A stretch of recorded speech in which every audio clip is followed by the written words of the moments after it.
more to marketing. Welcome to More to Marketing, a podcast on marketing, product, and everything in between. I'm your host, Susan, and today I've got a special guest. My special guest is April. April has had a very unusual career doing all different things, which has merged into her current passion. So I'm going to let April tell you a bit about herself, and then we'll dive into what she's doing right now. Welcome, April. Hello. Thank you for having me. I'm so happy. Tell me more about you and your background. Oh, well, you are correct. My background is a little bit, what would be the word? Yes, different and a little bit, sometimes almost crazy. But yeah, no, I've done a fair few things, but they've all sort of been interlinked, I would say. And you're right, it's gotten me to where I am today and what I'm doing. So started out in a very basic industry of hospitality, worked into management, then worked myself into retail. And from there, I ended up being a visual merchandiser for close to 15 or so years over my 20-year career in retail. And from that, I worked with many amazing companies, some national companies and international companies as well.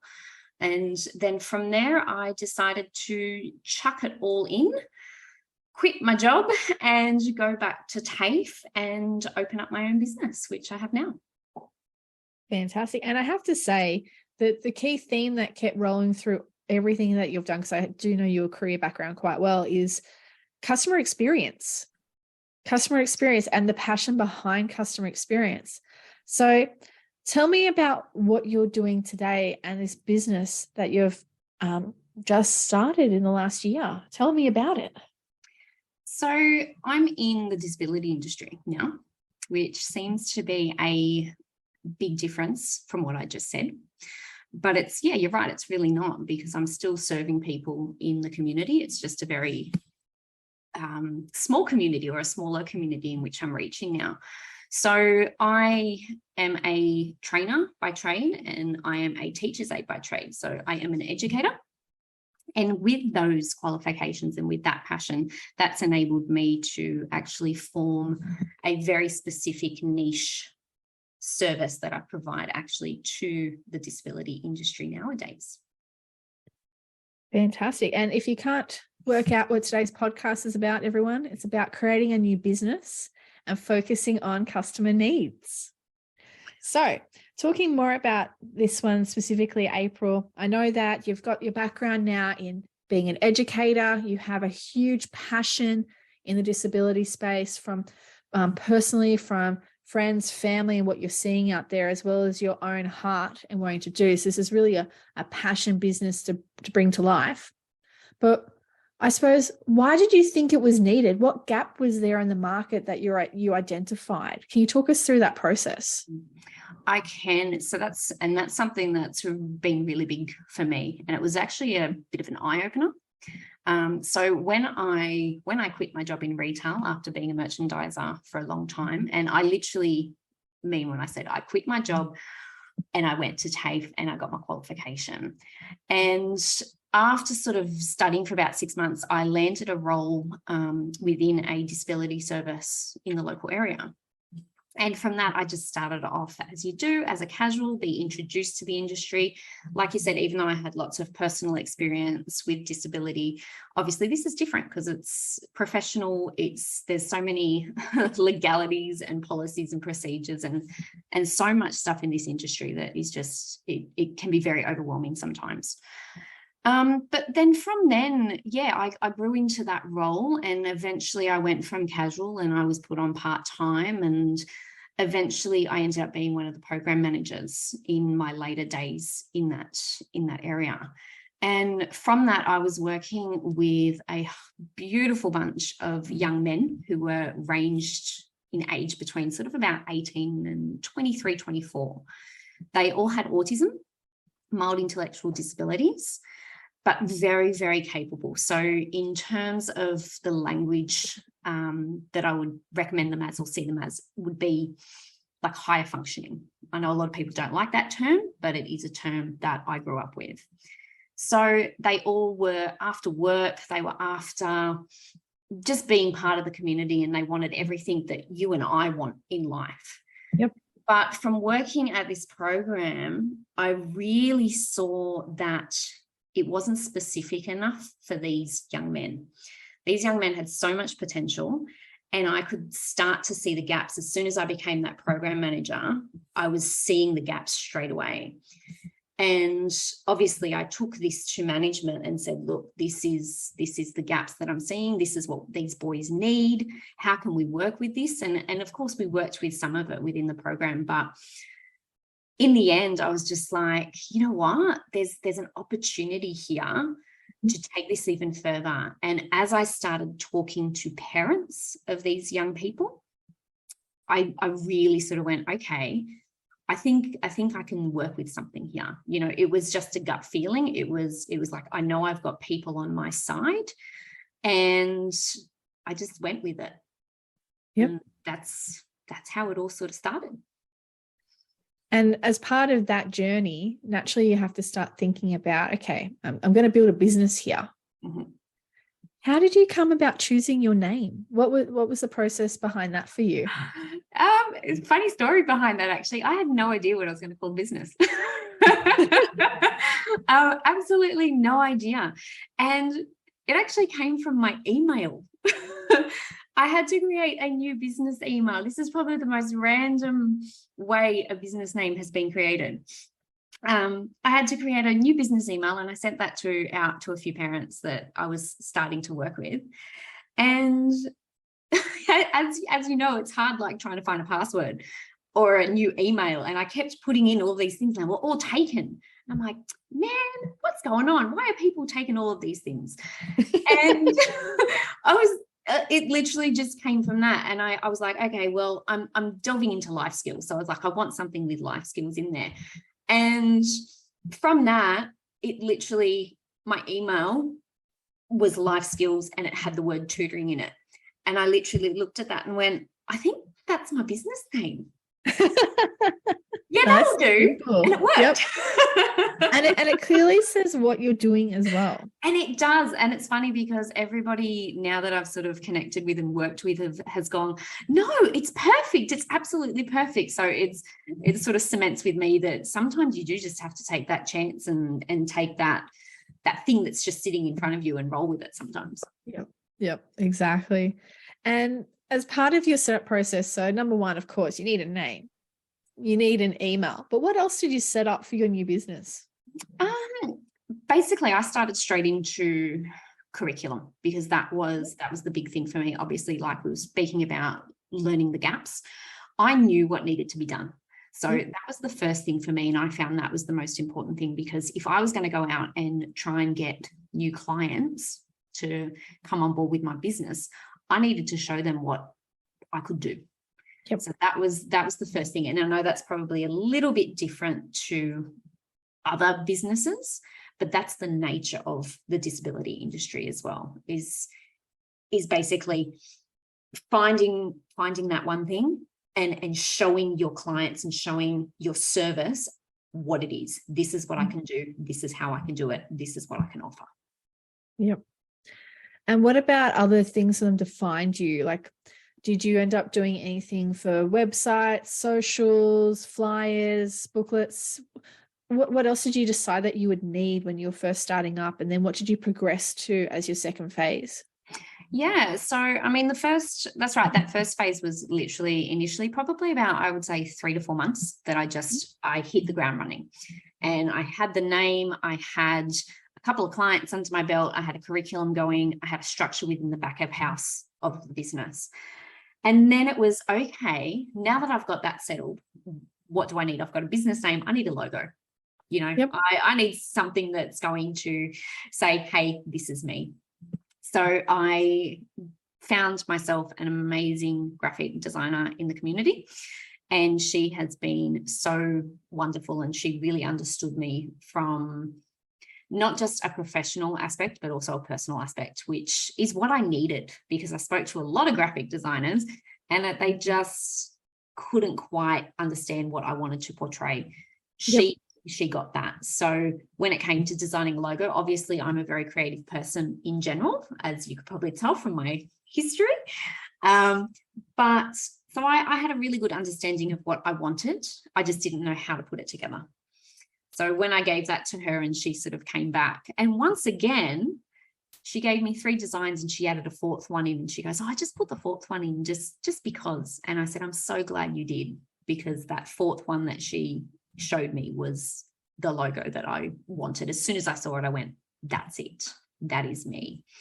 But I also wanted to reflect the fun, because I want to create an environment for my clients that is fun, that is, socially acceptable, and that's just relaxed. And I wanted all of that to show within the business logo. And I think it really does that, which I'm really happy about. So after that, it was on to, website design. That was a big thing for me. And I knew I've never sort of done this before at this level. So I really used my graphic designer to sort of show me the ropes. And I trusted her so much with what she has already done. I literally, same thing, gave her everything that I wanted. And she really helped create something that I didn't really probably knew I needed or wanted, which was a really amazing feeling. Because same thing, I sort of had ideas of what I wanted to see on it. But when she packaged it all together for me, I was just like, this is it, this is what I was after. And that took probably about 4 to 5 months to actually put in place, design, communicating to and fro with little changes and things that I wanted to see, and things that maybe we thought we could add or take away before we actually launched it last year. So it was definitely an experience that I'd never had, and very happy I had, though, because I've learned a lot from that too. Learn a lot. What was one of your biggest lessons that you learnt from doing the website and changing the iterations?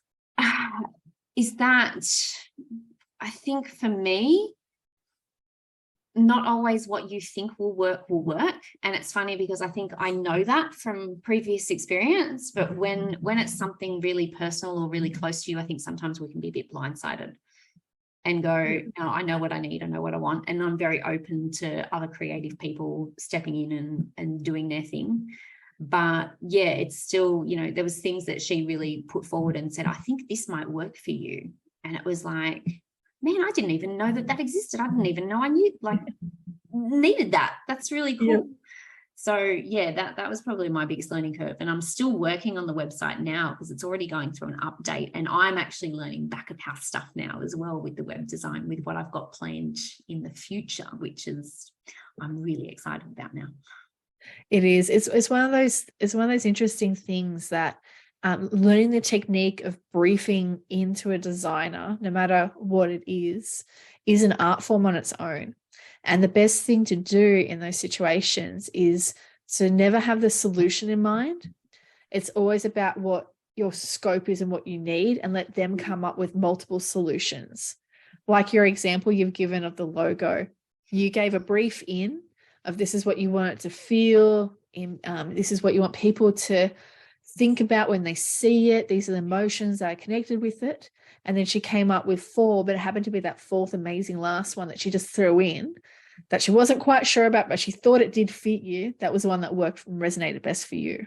Yeah, exactly. And the other point for technology as well, and websites, or any technology and platforms really, they're always evolving. So unless you're living and breathing that and you're that expert, you're not going to know what it can deliver. Yes. So that's the nice surprise you can get by working with people that can do websites or platforms, whoever it might be. They can come back with value adds that you didn't even realize you wanted, because you didn't know they existed. Exactly right. And that's a good thing. Very good thing. It can be. And then sometimes it's like, oh shoot, I've got to rethink everything. Oh, fantastic. No, I'm loving this. So you've now set it up. You've got your website. You've got a couple of clients under your belt. You've got your curriculum and everything's humming away for you. What did you do when it came to promoting apart from naturally word of mouth, which I'm going to assume is huge in this niche industry, what else? That, to be honest, was pretty much it up until now. Fantastic. So I worked very organically, and I continue to work very organically, because that's what I want to create. You know, I want that organic environment. I don't want to be a big provider. Like there's heaps of providers. It's like there's heaps of big retail companies. I don't think we need another big company in this industry. I want to stay boutique style. That was something that I wrote down in my business plan straight away. I knew that's what we needed, and that's what I wanted to build. So yeah, to answer that question, it literally has grown very organically up until sort of now. In the last few months, I've started getting a bit more extended word of mouth, and started to get a few sort of emails and responses from people outside of my little bubble, I guess, of clients. But I've loved that fact too, that I really haven't had to do much to grow, and I've grown extremely quickly, which is fantastic. Obviously, as anybody knows in business, it can be a good thing and it can be a bad thing. You know, having too many customers to deal with or too many clients to deal with is a great thing, because people want your service and want you to support them and help them in any way, shape or form. Doesn't matter what industry you're in.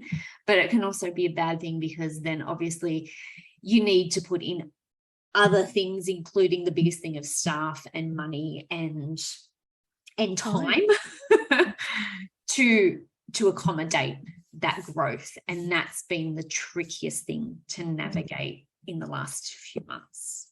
So yeah.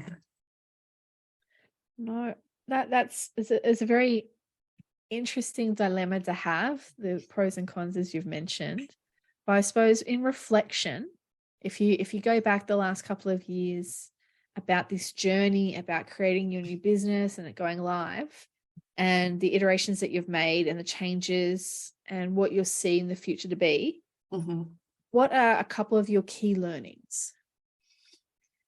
Go with your gut. Yeah. Absolutely go with your gut instinct. I think that's something I've always lived by anyway. But when it is, like you said, a passion project, I think you really, really have to listen to that, because that's going to direct you no matter where you've got to go. Particularly when you found that gap as well. Particularly when you found that gap, and when you found something that you think is going to be pretty darn good. So that would be number one. Other key learnings I think I've taken out of it is don't rush anything, or don't try and rush anything. Goes back to my previous point of letting things grow organically. I think if I had gone in and I had gone gung-ho with advertising, with trying to find staff straight away when you haven't really got the business to where you want it to go, I think that's jumping the gun. And I think that can create more of a downfall in the long run than anything else. So yeah, definitely instincts, and don't rush things. Take your time and make decisions. Obviously, there are times in business, as anybody knows, that you do have to make decisions, and you have to make decisions quickly. But when you don't. See how things are going to form, because my business has grown from my clients. You know, I listen to them, and they have been the ones who have directed me where to take it. And I've loved that. Absolutely loved that, because I've never really done that before. You never had that power to be able to influence. Exactly. Yeah, exactly. Like I said, you know, when you work in retail, you're always answering to somebody higher. And you're given instructions to just follow and do. And whereas now, that's right, I'm in the driver's seat, so I can steer this ship wherever it needs to go. And talking about you and steering things, my final question I ask everybody: if you're a brand, any brand at all, what one best represents you and why? So my my favorite brand, or one of my favorite brands that I actually have worked with, is a company called Offends. A lot of your listeners probably would have no idea what that brand is unless they're a surfer or a skater. But yeah, no, it's an Australian brand that derived from Central Coast of New South Wales. A couple of guys, surfy dudes. And same thing, their company grew very organically. They use a lot of natural products, and their ethos is to question everything. And I love that, because I love questioning everything. You know, when things aren't going right, okay, you can sit there and you can cop it, or hey, you can start to ask questions and start to get answers to different paths that you could possibly take. So yeah, and they just make really good clothing. So I love it. I love it. It does really symbolize your journey as well too. Very much so. Very much so.